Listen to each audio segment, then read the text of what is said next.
Hello everyone. तो आज हम करने वाले हैं जावा का string question 3। It is jewels and stones. So you are given a string jewels representing the type of stones that are there in jewels, and stones representing the stones you have. So each character in stone is a type of stone you have, okay? And you want to know how many of the stones that you have is also jewel.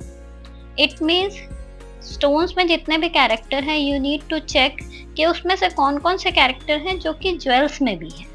Okay, so and these are case sensitive, like small case a is not equals to upper case a, both are different. Okay, so we will check example now. So jewels में small case a and upper case a है, and stones में small case a, upper case a, small case b b b b है। So in this case you can see small case a and uppercase a is also there in jewels. So your answer will be 3.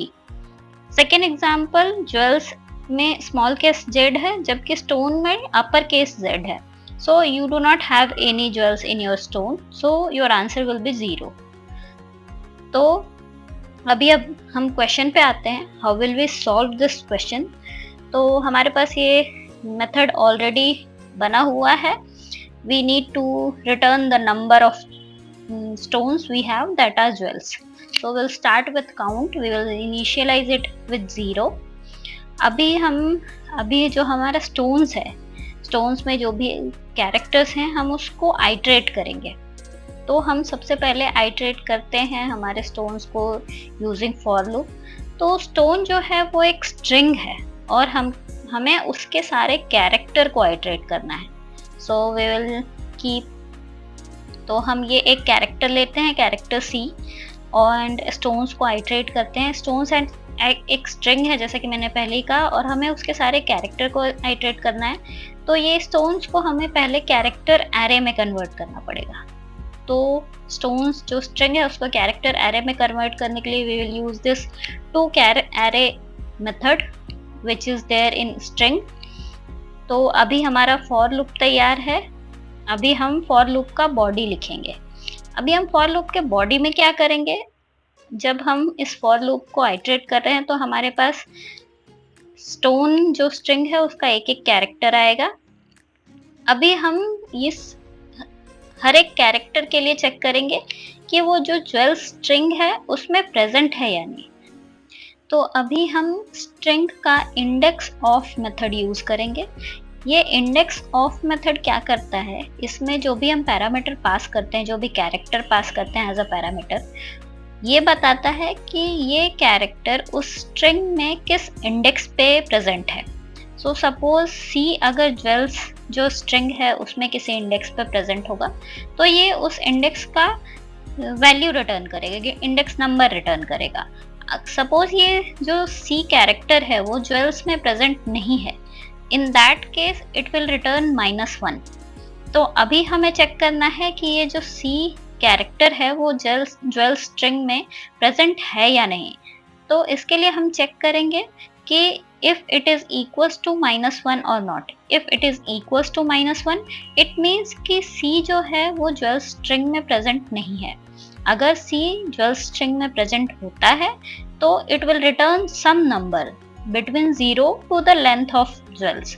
But अगर ये -1 return कर रहा है it means जो C character है वो jewel string में नहीं है. यहाँ पे हम नॉट इक्वल्स टू यूज कर रहे हैं, it means C character jewel string में है. तो जब भी C कैरेक्टर ज्वेल स्ट्रिंग में मिलता है हम काउंट को इंक्रीज करते हैं by 1. Count plus plus means count equals to count plus 1. तो उसके बाद हम ये काउंट रिटर्न कर देंगे. Let's run this quickly. Okay, तो ये दोनों केसेस हमारे एक्सेप्ट हो चुके हैं, दोनों केस पास हो चुके हैं. अभी हम इसको सबमिट कर देते हैं और चेक करते हैं कि हमारा क्या रिजल्ट आता है. तो यस, हमने सबमिट कर दिया है सक्सेसफुली. हमने 100% लोगों को बीट किया है इन दिस क्वेश्चन. हमारा जो कोड है उसने 0 मिलीसेकंड लिया है. तो ये हमारा कोड है जो कि टॉप पे है फिलहाल. यहाँ पे जैसा कि हमने यूज किया है 2 कैरेक्टर एरे.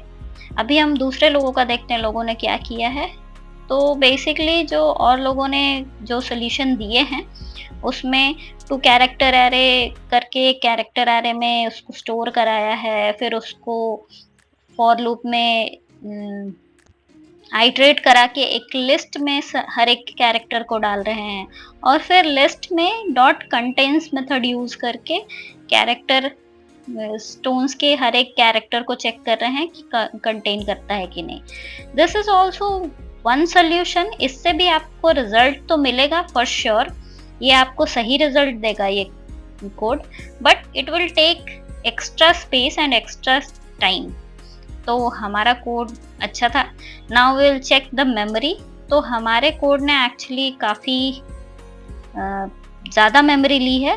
अगर हम और दूसरे लोगों का कोड चेक करें, तो ज्वेल्स कैरेक्टर को पहले ज्वेल्स और स्टोन दोनों को कैरेक्टर एरे में कन्वर्ट कर दिया है, एंड देन दोनों को आइटरेट कराया गया है। एक फॉर लूप के अंदर दूसरा फॉर लूप आइटरेट कराया गया है, एंड देन दोनों को इक्वल्स टू चेक किया गया है। अगर दोनों इक्वल होता है तो काउंट को प्लस प्लस किया गया है। We will check another example, another solution. So अगर इस सोल्यूशन में देखें, मोर और लेस सारा सोल्यूशन सिमिलर ही है, बस थोड़ा बहुत का फर्क है। किसी में एक फॉर लूप यूज किया है, किसी में दो फॉर लूप यूज किया है, किसी में नेस्टेड फॉर लूप यूज किया है, but all this solutions will provide you the same answer. हमें यहाँ पे सीखना ये है कि which one is the most efficient code. Till then keep learning and good bye.